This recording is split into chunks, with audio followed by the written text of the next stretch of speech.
Okay, in this video I'm going to talk about the use of relative clauses in English grammar.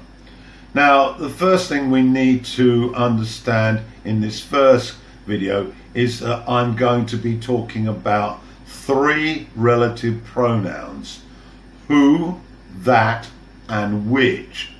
Now, we use who and that for people, and that and which for things.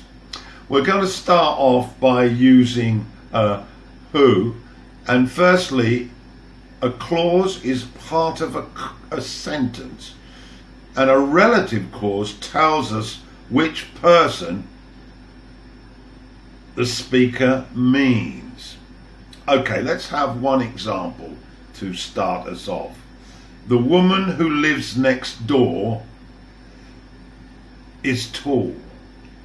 So, the clause is who lives next door. It tells us which woman we are talking about. Let's hear another example. People who live in Thailand eat a lot of durian. Here we are telling you what people eat durian. We're using the clause who live in Thailand. Okay, let's try another one. Number 3. The woman who lives next door is a doctor. Okay, so the clause tells you where the person where the person is, and it tells you more about her.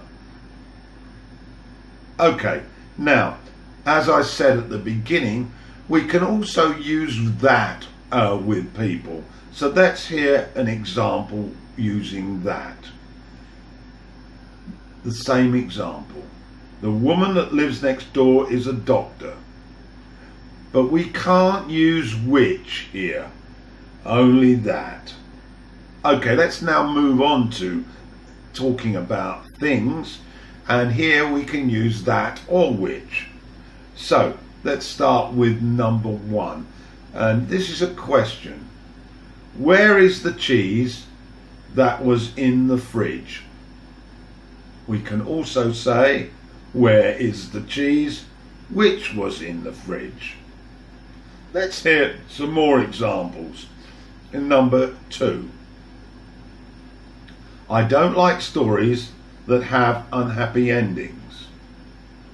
Here we're talking about stories, which is a thing.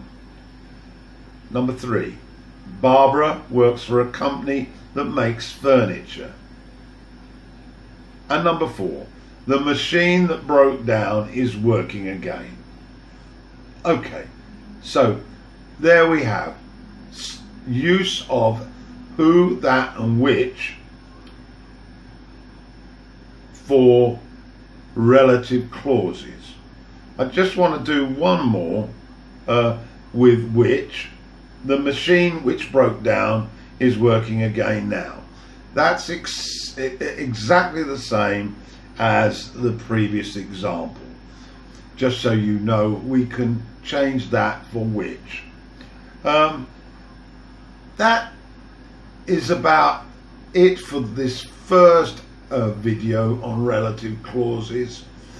I will be doing some more videos on this grammar. It is extremely important for intermediate and above to learn relative clauses, so that you can tell people more when you're talking. It expands your vocabulary and the information that you are saying.